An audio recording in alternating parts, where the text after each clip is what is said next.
En el instante en que la puerta de la mansión se abrió, el murmullo de la fiesta se apagó como si el mundo contuviera el aliento. Sofía, con su uniforme de criada en planchado, dio un paso hacia el salón iluminado por candelabros de cristal. Todas las miradas se clavaron en ella, y el peso de la humiliación que había anticipado la golpeó como una ráfaga de viento helado. Sevilla, 2025. La ciudad palpitaba bajo el sol abrasador del verano, pero en la mansión de Alejandro Valdés, el aire era frío, cargado de opulencia y secretos. Alejandro, un empresario de 35 años con una fortuna forjada en el sector tecnológico, era conocido por su carisma magnético y su crueldad disimulada.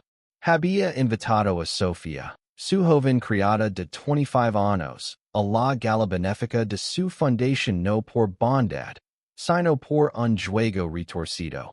Quería exhibirla ante la elite sevillana, recordar su lugar. Pero Sofía, con su mirada firme y su corazón lleno de cicatrices, no era la víctima que él imaginaba. Sofía había llegado a la mansión Valdés 2 años atrás, buscando un refugio tras huir de un pasado que en lo quemaba la piel. Criada en un barrio humilde de Triana, su vida había sido una lucha constante. Una madre ausente, un padre que nunca conoció, y un amor prohibido que la marcó para siempre. Trabajar para Alejandro era su salvación, pero también su prisión. Cada día, mientras limpiaba los suelos de mármol o servía el café en tazas de porcelana, sentía los ojos de él evaluándola, como si fuera un enigma que no lograba descifrar. La invitación a la fiesta llegó como un relámpago. Ven como invitada, Sofía, le dijo Alejandro con una sonrisa que no alcanzaba sus ojos. Será divertido. Pero ella sabía que no era una invitación, sino una trampa. Los rumores entre el personal de la casa eran claros. Alejandro disfrutaba humillando a quienes consideraba inferiores. Sin embargo, algo en Sofía se negaba a ceder. No iría como una víctima, sino como alguien con algo que demostrar. Esa noche, mientras se preparaba, Sofía se miró en el espejo roto de su pequeña habitación en el ático de la mansión. No tenía un vestido de gala, en hay joyas, en hay los modelos refinados de los invitados. Pero tenía algo más poderoso, su verdad. Recordó a Elena, su primer amor, una chica de ojos color avelana que lo enseñó a amarse a sí misma en un mundo que los juzgaba. Elena se había ido, pero su memoria seguía siendo la chispa que mantenía a Sofía en pie. Si voy a caer, pensó, lo haré con la cabeza en alto. El salón estaba lleno de rostros que Sofía reconoció de revistas y noticias, políticos, artistas, empresarios. Las mujeres llevaban vestidos que costaban más que su salario de un año. Los hombres, relojes que podrían comprar su libertad. Cuando entró, el silencio fue ensordecido. Una risa contenida rompió la tensión, y Sofía supo que venía de Clara, la asistente personal de Alejandro, una mujer de 30 años con una lengua afilada y una lealtad ciega a su jefe. Clara, española como Alejandro, había sido la primera en advertir a Sofía que no pertenecía a ese mundo. Alejandro, desde el otro lado del salón, levantó su copa de champán y la observó. Había planeado este momento con precisión quirúrgica. Invita a la criada, dejar que se hundiera bajo el peso de las miradas, demostrar que el dinero y el poder siempre ganaban. Pero algo en la postura de Sofía lo desconcertó. No estaba encorvada, no miraba al suelo. Caminaba con una dignidad que no esperaba, como si el salón le perteneciera. Sofía que, sorpresa, dijo Clara, acercándose con una sonrisa venenosa. ¿No te sientes fuera de lugar? Esto no es precisamente tu ambiente. Las palabras cortaron, pero Sofía no flaqueó. Estoy aquí porque me invitaron. Respondió, su voz tranquila pero firme. Clara rió, pero su risa se apagó cuando vio que Alejandro se acercaba. Vio que aceptaste mi invitación, dijo Alejandro, su tono mezclado con diversión y desafío. Sus ojos, de un azul frío, la estudiaban como si intentara descifrar un rompecabezas. No todos tienen el valor de venir a un lugar donde no encajan. Sofía sostuvo su mirada. Quizá no encajo en tu mundo, señor Valdez, pero no van a encajar. Van a ser yo misma. Las palabras resonaron en el salón. Y por un instante, Alejandro no supo qué responder. Había esperado lágrimas, balbucios, tal vez una huida. Pero Sofía estaba allí, desafiándolo con una fuerza que no había previsto. Mientras la música comenzaba a sonar, una figura se acercó desde la multitud. Era Lucia, una periodista de 28 años conocida por sus artículos incisivos sobre la élite sevillana. Española, con cabello corto teñido de platino y una energía magnética, Lucia tenía una reputación de no temer a nadie, ni siquiera a Alejandro. Había asistido a la gala para escribir un artículo, pero Álvaro Sofía. Algo en ella despertó su curiosidad. ¿Quién es esta mujer que tiene todos hablando? Preguntó Lucia, extendiendo una mano hacia Sofía. Su sonrisa era genuina, desprovista de la condescendencia que Sofía había esperado. Soy Lucia, y creo que tú y yo tenemos mucho de qué hablar. Sofía dudó, pero la calidez en los ojos de Lucia le dio confianza. Tomó su mano, y en ese apretón, sintió algo que no había sentido en años, una conexión. Mientras Alejandro las observaba desde la distancia, una chispa de celos, o tal vez de intriga, cruzó su rostro. Su plan estaba desmoronándose, y no entendía por qué. Esa noche, mientras los invitados bailaban y las copas se alzaban, Sofía comenzó a darse cuenta de que la fiesta no era solo una trampa, sino una oportunidad.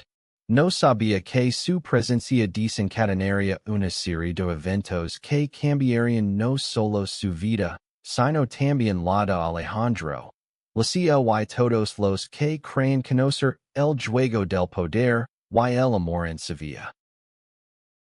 La música envolvía el salón como un velo, pero para Sofía, cada nota era un recordatorio de lo fuera del lugar que parecía. Sin embargo, la mano de Lucia, un cálida en la suya, le daba un ancla en medio de la tormenta de miradas y susurros. ¿Quieres un trago? Preguntó Lucia, con una ceja arquida y una sonrisa que permitía complicidad. Sofía asintió, aunque su mente estaba en otra parte. Mientras seguían a un camarero, sintió los ojos de Alejandro siguiéndola desde el otro lado del salón. No era la mirada cruel que esperaba. Había algo nuevo, una curiosidad que la desconcertaba. ¿Por qué le importaba tanto a él lo que ella hacía? ¿Era parte de su juego, o había algo más? Lucia la llevó a una esquina más tranquila, lejos de la multitud. Entonces, Sofía comenzó, apoyándose contra una columna con una copa de vino en la mano. ¿Cómo terminaste aquí? Entre tiburones con diamantes. Su tono era ligero, pero sus ojos buscaban algo más profundo. Sofía Dudo. No estaba acostumbrada a hablar de sí misma. Su vida había sido un mosaico de silencios, construido para protegerse. Pero algo en su franquicia, la hacía querer. Trabajo para Alejandro, Dijo, señalando con la cabeza hacia el millonario, que ahora conversaba con un grupo de empresarios. Me invitó a la gala. No sé por qué, pero no creo que sí por bondad. Lucía Río, un sonido cálido que contrastaba con el frío del ambiente. Oh, Alejandro Valdez no hace nada por bondad. Y es una estratega. Pero tú, hizo una pausa, evaluándola. Tú no eres como los demás que ese doppelganger. Eso lo intriga. Why? Es me permito decirlo. A mí también. Sofía sintió un calor subral por las mejillas. No estaba segura si era el completo o la forma en que Lucía la miraba, como si viera a través de sus defensas. Recordó a Elena, la forma en que sus ojos también parecían leer el alma. Pero Elena era un recuerdo, y Lucía estaba aquí, real, desafiante. Mientras tanto, Alejandro no podía apartar la vista. Había planeado que Sofía se sintiera pequeña, pero en cambio, ella parecía crecer con cada minuto. La presencia de Lucía complicaba las cosas. Conoce a la periodista de reputación. Sus artículos habían expuesto a más de un poderoso en Sevilla, y Alejandro no estaba acostumbrado a compartir la atención. Sin embargo, algo en la forma en que Sofía hablaba con Lucía lo irritaba más de lo que quería admitir. Clara, siempre vigilante, se acercó a Alejandro con una copa en la mano. Parece que tu plan no está funcionando, dijo, su voz cargada de sarcasmo. La criada no está derrumbando. Y ahora tiene Lucía de su lado. ¿No te preocupa? Alejandro apretó la mandíbula. ¿Preocuparme? No es más que una criada con ínfulas. Esto sigue siendo mi juego. Pero sus palabras sonaban menos seguras de lo que quería. Clara lo notó y sonrió, sabiendo que había tocado una fibra. En el otro extremo del salón, Sofía y Lucía seguían hablando. Lucía le contó sobre su trabajo, su pasión por desenmascarar las hipocresías de la élite. Escribo para dar voz a los que no la tienen. Dijo, y sus palabras resonaron en Sofía como un eco de su propia lucha. Por primera vez en mucho tiempo, sintió que alguien la veía, no como una criada, sino como una persona. ¿Y tú? Preguntó Lucía. ¿Cuál es tu historia, Sofía? La pregunta era simple, pero abrió una puerta que Sofía había mantenido cerrada durante años. Habló de Triana, de los días difíciles, de Elena. Las palabras salían torpes al principio, pero luego fluyeron como un río. Contó como Elena, su amor de juventud, le había dado fuerza para aceptarse como era, a pesar de un mundo que la señalaba. Como su relación terminó cuando Elena se mudó al extranjero, dejándola con un corazón roto pero con una chispa de esperanza. Lucía escuchaba, sin interrumpir, sus ojos brillando con impaciencia. Cuando Sofía terminó, hubo un silencio suave, no incómodo. Eres más fuerte de lo que crees, dijo Lucía finalmente. Y creo que Alejandro subestimó a la persona equivocada. Antes de que Sofía pudiera responder, un grito atravesó el salón. Una de las invitadas, una mujer mayor con un collar de perlas, se había desmayado. La multitud se era molino, y Alejandro tomó el control, pidiendo calma mientras llamaban a un médico. En el caos, Sofía vio una oportunidad para escapar de las miradas y se dirigió a la terraza. El aire fresco de la noche sevillana la envolvió. La ciudad brillaba a lo lejos, con el río Guadalquivir reflejando las luces como un espejo roto. Sofía respiró hondo, tratando de procesar todo. La humiliación que no legó, la conexión con Lucia, la extraña mirada de Alejandro. Pero no estaba sola. Alejandro apareció en la terraza, su figura recortada contra la luz del salón. Yendo tan pronto, preguntó, su tono más suave de lo habitual. Sofía se giró, lista para enfrentarlo. No, Hugh. Solo necesitaba air. No todos estamos acostumbrados a tus juegos. Alejandro dio un paso más cerca, y por primera vez, Sofía vio algo diferente en él, vulnerabilidad. No es un juego, dijo, casi para sí mismo. Quería verte, rompert, pero no lo hiciste. Había una pregunta en su voz, una que ni él mismo entendía. Sofía lo miró fijamente. No me rompo tan fácil, señor Valdez. Why no estoy aquí para ser tu entretenimiento? Sus palabras lo dejaron en silencio, y por un momento, la fachada del millonario se tambaleó. Mientras la noche avanzaba, Sofía supo que algo había cambiado. La fiesta, que comenzó como una trampa, se estaba convirtiendo en el escenario de algo mucho más grande. Una batalla por su propia identidad. Un amor que comenzaba a florecer y un hombre que, sin saberlo, estaba a punto de enfrentarse a sus propios demonios. La terraza estaba bañada por la luz platida de la luna, y el murmullo de la fiesta se desvanecía detrás de las puertas de cristal. Sofía, con los brazos cruzados, mantenía la distancia de Alejandro.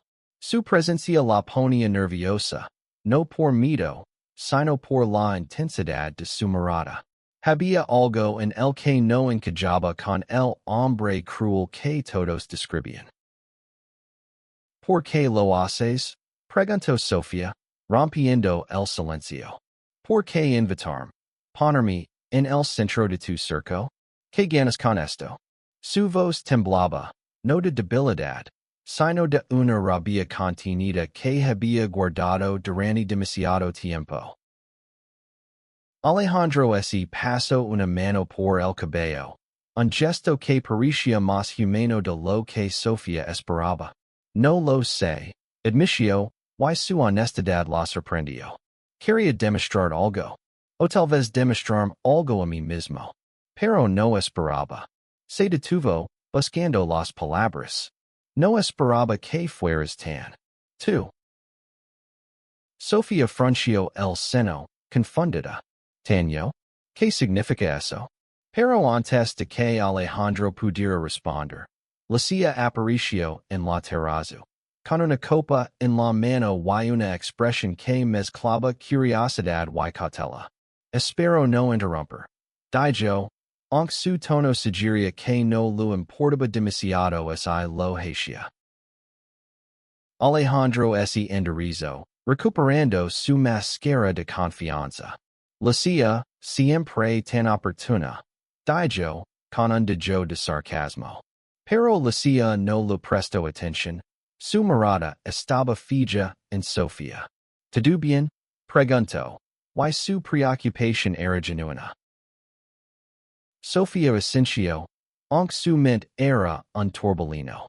La tensión entre los tres era palpable, como si cada uno representara una pieza de un rompecabezas que aún no encajaba. Alejandro, con su poder y sus secretos. Lucia, con su audacia y su impaciencia. Y Sofía, atrapada entre su pasado y la posibilidad de un futuro que no se atrevía a imaginar. La noche continuó, y Sofía se encontró dividida entre dos mundos. Lucía la livo de vuelta al salón, presentándola a otros invitados con una naturalidad que la hacía sentir, por primera vez, parte algo. Hablaban de arte, de política, de sueños, y Sofía se sorprendió al descubrir que sus opiniones eran escuchadas. Pero cada tanto, sus ojos y cruzaban con los de Alejandro, y la intensidad de su mirada le recordaba que el juego no había terminado. Mientras tanto, Clara observaba desde las sombras, tomando nota de cada movimiento. Había trabajado para Alejandro durante años, y su lealtad estaba tenida de algo más.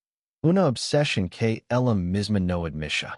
Ver a Sofía, una simple criada, captar la atención de Alejandro y la llenaba de un resentimiento que crecía como veneno. Decidió que era hora de actuar. Durante un brindis, Clara se acercó al micrófono y pidió la atención de los invitados. Quiero proponer un brindis por nuestro anfitrión, Alejandro Valdez, dijo, su voz melosa pero cargada de intención. Y también por su invitada especial, Sofía.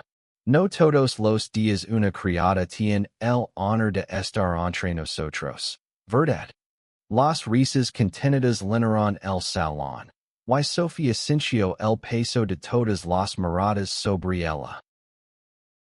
Pero antes de que pudiera responder, Lucía tomó el micrófono. Un brindis por Sofía, dijo, su voz clara y desafiante. Por su valencia al estar aquí, a pesar de los que quieren verla caer.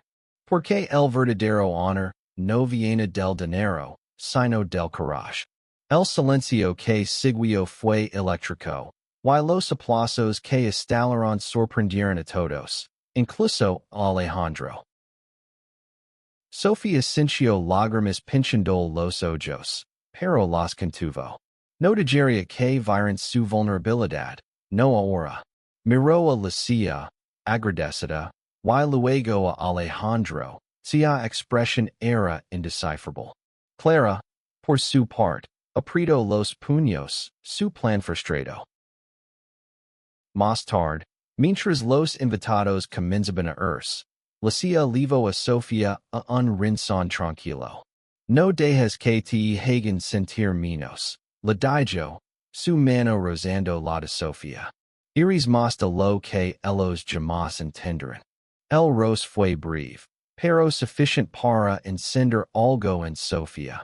Un deseo que había enterrado desde Elena. Cuando Alejandro se acercó, su presencia rompió el momento. Sofía, necesito hablar contigo. A solas, dijo, su tono más serio de lo habitual. Lucía arqueó una ceja, pero Sofía asintió. No sabía que quería Alejandro, pero estaba cansada de ir. En un despacho privado, lejos del bullicio, Alejandro cerró la puerta. No esperaba que esta noche fuera así. Confieso. Pensé que te humillarla, pero me equivoqué. Hay algo en ti que no entiendo, y necesito saber qué es. Sofía lo miró, su corazón latiendo con fuerza. ¿Por qué te importa tanto? Soy solo una criada, ¿no? Pero sus palabras no eran una rendición, sino un desafío. Y en los ojos de Alejandro, vio algo que no esperaba, arrepentimiento. La noche estaba lejos de terminar, y los hilos del destino comenzaban a entrelazarse. Sofía, Lucía y Alejandro estaban atrapados en un juego que ninguno controlaba por completo, y las verdades que saldrían a la luz cambiarían todo. El despacho de Alejandro era un santuario de poder, muebles de caoba, cuadros de artistas renombrados y un escritorio que parecía gritar riqueza. Pero en ese momento, con Sofía frente a él, El espacio ese cincha pequeño, casi claustrofóbico. Alejandro ese apoyo contra el escritorio. Sus manos apretando el bord como si necesitara anclarse. No iris solo una criada. Dijo, rompiendo el silencio. Su voz era baja, casi vulnerable. Why Sofía no sabía cómo interpretarlo. ¿Por qué no te derrumbaste esta noche? Cualquiera en tu lugar lo habría hecho. Sofía cruzó los brazos, su postura defensiva pero firme. Porque he pasado por cosas peores que tus juegos, Alejandro. No me rompo tan fácil. Sus palabras eran un escudo, pero también una verdad. Había enfrentado el rechazo de su familia, la pérdida de Elena, la lucha diaria por sobrevivir. Una fiesta llena de ricos no había doblegarla. Alejandro la miró, y por un momento, sus defensas cayeron. No quería que esto fuera así. Admitió. Pensé que sería divertido. Pero me haces cuestionar cosas que nunca question. Hizo una pausa, buscando las palabras. Mi vida siempre ha sido control. Poder. Pero tú no encajas en eso. Sofía no supo cómo responder. Había esperado crueldad, no esta confesión. Antes de que pudiera hablar, la puerta se abrió de golpe. Clara entró, su rostro tenso. Alejandro, los invitados están preguntando por ti, dijo, pero sus ojos estaban fijos en Sofía, cargados de desprecio. Y creo que tú, invitada debería volver a sus tareas. La fiesta terminó para ella. Alejandro levantó una mano, deteniéndola. Basta, Clara. Sofía no veía ninguna parte. La autoridad en su voz sorprendió a ambas mujeres. Clara apretó los labios, pero no dijo nada más y salió, dejando una estela de tensión. Sofía respiró hondo. No necesito tu protección, dijo, aunque su corazón latía con fuerza. Puedo manejarme sola. Pero Alejandro negó con la cabeza. No es protección. Es respeto.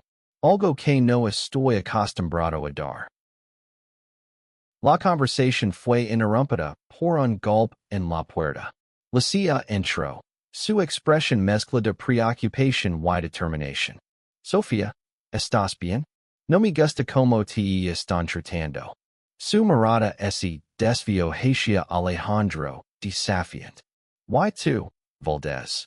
¿Qué pretendes con todo esto? Alejandro sonrió, pero no había arrogancia en su gesto esta vez. Eso mismo me pregunto, dijo, y por primera vez, Sofía sintió que estaba viendo al hombre detrás del millonario. Pero no tuvo tiempo de procesarlo. Lucía tomó su mano y la llevó fuera del despacho, de vuelta al salón ahora casi vacío. Escucha, dijo Lucía, su voz suave pero urgente. No sé qué está pasando entre tú y Alejandro, pero no confíes en él. Es un manipulador. Y tú mereces más que ser parte de sus juegos. Sus palabras eran un eco de las dudas de Sofía, pero también había algo más en su tono. Celos, tal vez, o algo más profundo. Sofía sintió un nudo en el estómago. Lucía tenía razón, pero la confesión de Alejandro la había descolocado. ¿Era sincero, o solo otro truco? Y luego estaba Lucía, su presencia la hacía sentir viva de una manera que no había sentido desde Elena.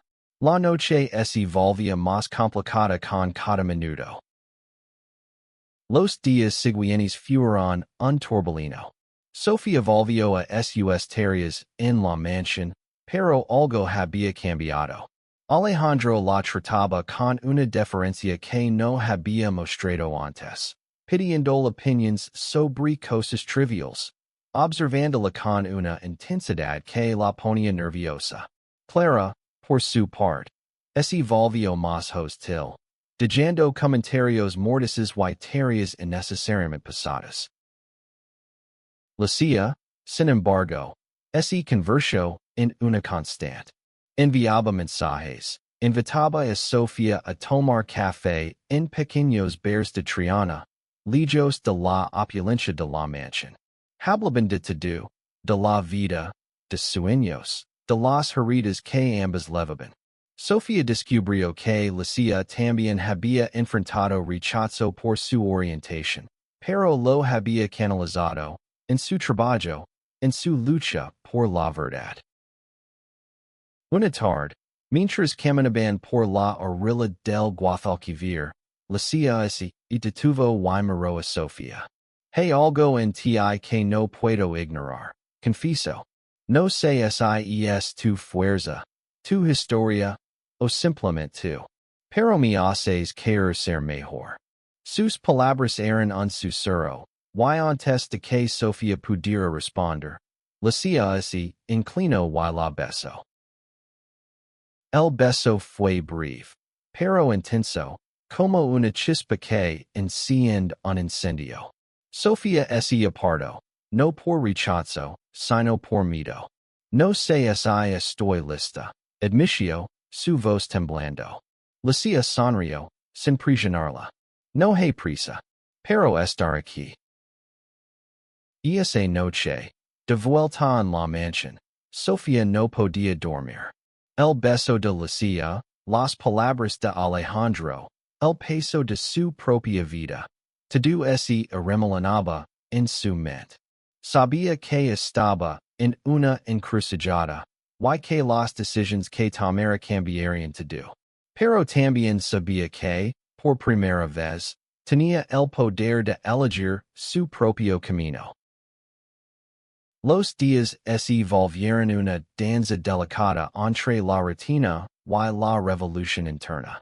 Sofía limpiaba los suelos de la mansión Valdez, pero cada trapeada era un recordatorio de que algo en ella había cambiado.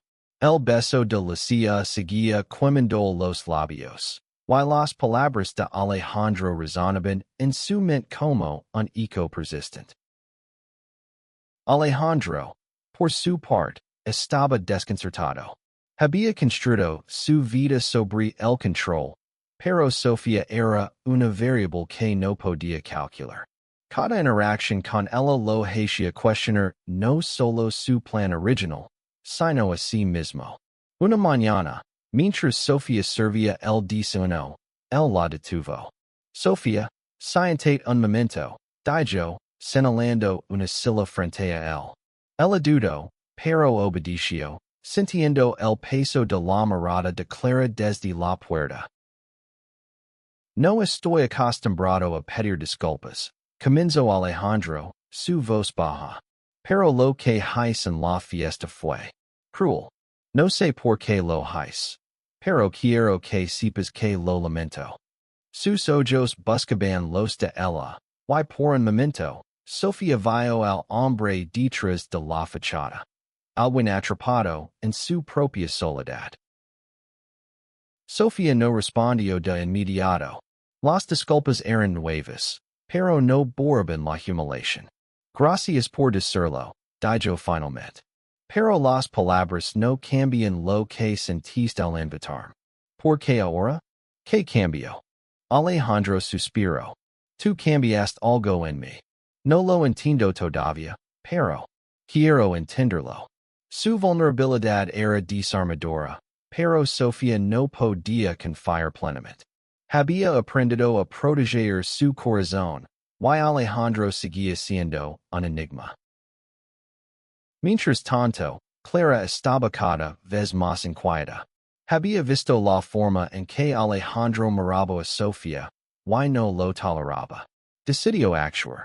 Una noche, mientras Sofía estaba en su habitación, Clara filtró una foto de la gala a un tabloid local, acompañada de un texto venenoso. La criada que quiere ser reina. hasta donde llegar Sofía para escalar en la mansión Valdez. El artículo se volvió viral en horas. Sofía lo descubrió cuando un compañero de trabajo le mostró su teléfono, con su rostro en la portada digital. La vergüenza la golpeó, pero también la furia. Sabía que Clara estaba detrás de esto, y no había cuidarse calada. Confrontó a Clara en la cocina de la mansión, donde la encontró revisando su teléfono con una sonrisa satisfecha. ¿Por qué? Exigió Sofía. ¿Qué te hice para que me odies tanto? Clara la miró con desprecio. No perteneces aquí, Sofía. Eres una criada, nada más. Alejandro es mío. Why no dejaré que una don nadie como tú lo cambie? Las palabras dolieron, pero también encendieron algo en Sofía. No quiero a Alejandro, dijo, su voz firme. Why no soy una don nadie? Soy más de lo que tú jamás entenderás. Clara rió, pero su risa era hueca. Why Sofía supo que había ganado esa batalla. Lucia, al enterarse del artículo, fue a buscar a Sofía. La encontró en un parque cerca de la mansión, mirando el río con los ojos llenos de lágrimas contenidas. No dejes que te definen. Le dijo Lucia, sentándose a su lado. Ese artículo no es quien eres. Tú decides tu historia. Sofía la miró, agradecida pero agitada. Es fácil decirlo, pero ¿cómo luchas contra un mundo que te cuerpecueña? Lucia tomó su mano. No luchas sola. Estoy contigo, si me dejas. Esa promesa, simple pero poderosa, fue un bálsamo para Sofía. Mientras tanto, Alejandro también vio el artículo. Furioso, confrontó a Clara, quien no negó su responsabilidad. Lo hice por ti, dijo ella, desesperada. Sofía es un problema.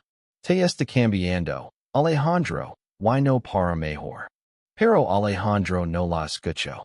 Por primera vez, vio la toxicidad de Clara y la despidió sin dudar. Esa noche, Alejandro buscó a Sofía. La encontró en el ático, empacando sus cosas. ¿Te vas? Preguntó, su voz cargada de pánico. Sofía lo miró, cansada pero resuelta. No sé si puedo cuidarme, Alejandro. Este lugar. Me ha dado mucho, pero también me ha cuidado demasiado. No te vayas, dijo él, y por primera vez, su voz era una súplica. No sé qué significa esto, pero no quiero perderte. Sofía lo miró dividida. Había algo genuino en él, pero también estaba Lucia, cuyo amor era puro, sin conditions. La decisión pasaba sobre ella como una losa. Sabía que elegir significaría no solo definir su futuro, sino también enfrentarse a quien era realmente. Y mientras Sevilla dormía bajo la luna, Sofía supo que el amanecer traería respuestas, o al menos el courage para buscarlas. El amanecer tino Sevilla de un rosa suave, pero en el corazón de Sofía, la tormenta seguía rugiendo. Había pasado la noche en vela, atrapada entre las palabras de Alejandro y la calidez de Lucia. La mansión, que alguna vez fue su refugio, ahora es esencia como una jaula. Pero también era el lugar donde había comenzado a descubrirse a sí misma. Esa mañana, Alejandro la encontró en el jardín, pedando rosales con una precisión que contrastaba con el caos en su mente. Sofía, no quería interrumpir, pero necesitamos hablar, dijo, su voz más suave de lo habitual. Ella dejó las tijeras y lo enfrentó, su mirada firme. Habla entonces, pero que si la verdad. Alejandro respiró hondo. como si las palabras fueran un peso que llevaba demasiado tiempo. No sé quién soy sin el control, confieso. Crecí en un mundo donde el poder lo era todo. Mi padre, mi familia, nunca me permitieron ser débil. Pero contigo, siento que puedo ser diferente. Hizo una pausa, buscando sus ojos. No quiero que te vayas. No por la mansión, no por el trabajo. Por mí. Sofía sintió un nudo en el pecho. Las palabras de Alejandro eran sinceras, pero también peligrosas. Había visto su crueldad, su arrogancia. ¿Podía confiar en este cambio? ¿Y qué pasa con lo que yo quiero? Preguntó. Toda mi vida he luchado por ser vista, por ser suficiente. No puedo ser solo un experimento para ti. Alejandro bajó la mirada, herido pero comprensivo. No eres un experimento. Eres un déspota. Sus palabras eran torpes, pero honestas. Y Sofía sintió el peso de su verdad. Pero antes de que pudiera responder, su teléfono vibró. Era un mensaje de Lucia. Estoy en el café de siempre. Necesito verte. Sofía dejó a Alejandro en el jardín y fue al encuentro de Lucia. La encontró en un pequeño café en Triana, con el río brillando al fondo. Lucia estaba nerviosa, jugueteando con su taza. Sofía, no puedo dejar de pensar en ti, dijo sin preámbulos. Sé que estás en medio de algo con Alejandro, pero lo que siento por ti es real. Y creo que tú también lo sientes.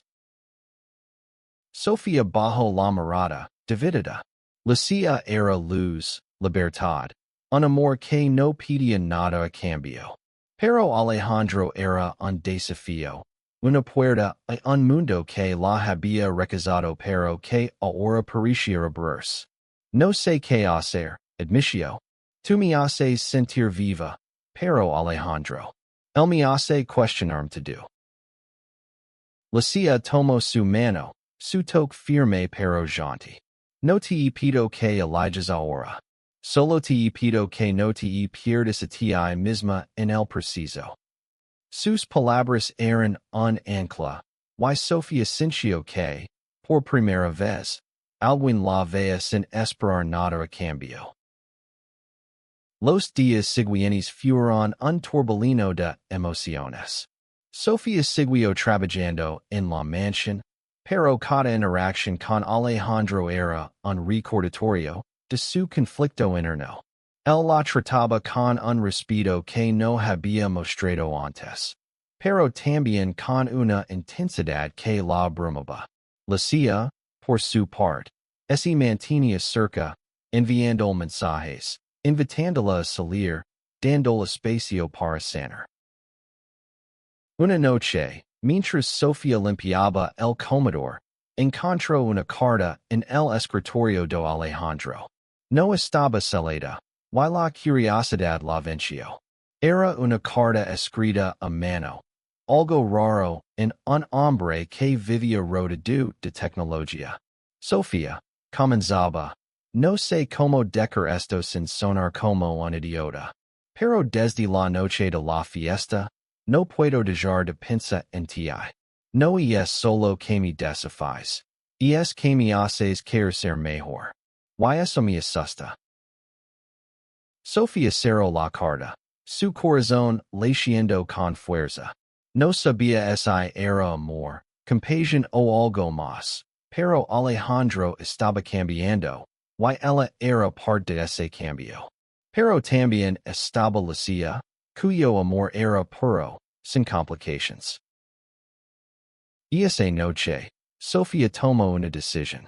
Llamó a Lucia y le pidió que se encontraran en el puente de Triana, bajo las luces de la ciudad. Con el río reflejando sus sueños, Sofía habló desde el corazón. Te quiero, Lucia, dijo. Pero necesito tiempo para entender quién soy antes de poder dar todo lo que mereces. Lucia sonrió, aunque había dolor en sus ojos. Te esperaré, Sofía. Pero no dejes que él te consuma. Se despidieron con un abrazo. Y Sofía sintió que, por primera vez, estaba tomando las riendas de su vida. De vuelta en la mansión, Sofía confrontó a Alejandro.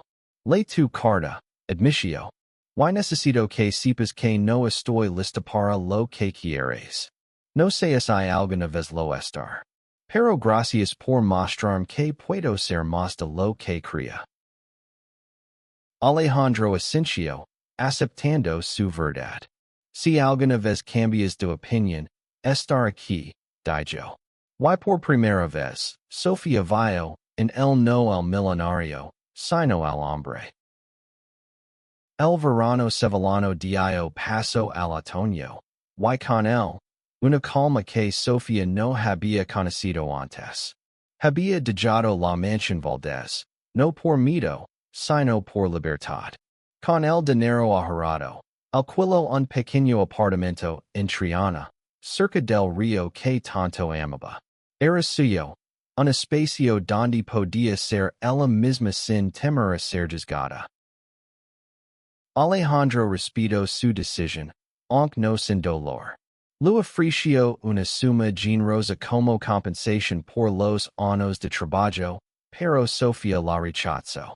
No quiero tu dinero, le dijo. Quiero mi vida. Y con esas palabras, cerró un capítulo que había comenzado con una invitación cruel y terminó con una lección de humanidad. Lucia se convirtió en su faro. No presionaba, no exigía, pero estaba allí. Con su risa fácil y su pasión por la justicia. Juntas, comenzaron a construir algo nuevo. Una relación basada en la honestidad y el respeto. Sofía empezó a estudiar, algo que siempre había sonado pero nunca se permitió. Inscribió en un curso de literatura, y cada libro que leía era un paso hacia la mujer que quería ser. Una tarde, mientras caminaban por el parque de María Luisa, Lucia le entregó un cuaderno. Escribe tu historia, le dijo. El mundo necesita saber quién es Sofía. Y así lo hizo. Sofía comenzó a escribir, no solo sobre la fiesta que cambió su vida, sino sobre todo lo que vino antes. El amor de Elena, las heridas de su infancia, la lucha por aceptarse en un mundo que no siempre la aceptaba. Alejandro, mientras tanto, comenzó a cambiar. La partida de Sofía lo obligó a enfrentarse a sus propios vacíos. Disolvió su fundación benéfica, que siempre había sido más un espectáculo que una causa, y creó una nueva, enfocada en apoyar a jóvenes de barrios marginados. No lo hizo por Sofía, sino por él mismo, por el hombre que quería ser. Un año después, Sofía recibió una invitación. Era de Alejandro, pero no a una gala, sino a la inauguración de un centro comunitario en Triana. No es una trampa esta vez, decía la nota escrita a mano. Solo quiero que veas lo que inspiraste. Sofía asistió, no como criada, sino como invitada de honor. El centro era un lugar vibrante, lleno de jóvenes aprendiendo, riendo, cenando. Alejandro la recibió con una sonrisa humilde. Gracias, dijo simplemente. Por mostrarme que el poder no es nada sin propósito. Lucia estaba a su lado, su mano entrelazada con la de Sofía.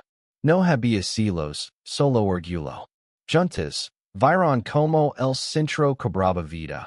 Un testimonio de que incluso los errores más crueles pueden llevar a algo hermoso. Sofía miró a su alrededor. La ciudad que la había roto y reconstruido, la mujer que la amaba, el hombre que había aprendido a respetarla. Había legado a la fiesta de Alejandro como una criada, esperando ser humillada.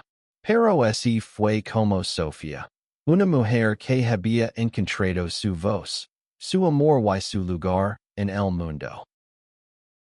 Y mientras el sol se ponía sobre Sevilla, Sofía supo que su historia no era solo suya, sino de todos los que luchan por ser vistos, por ser amados, por ser libres. Escribiría esa historia, no para olvidar, sino para recordar, que incluso en la oscuridad, siempre hay una chispa que pueda encender un nuevo comienzo.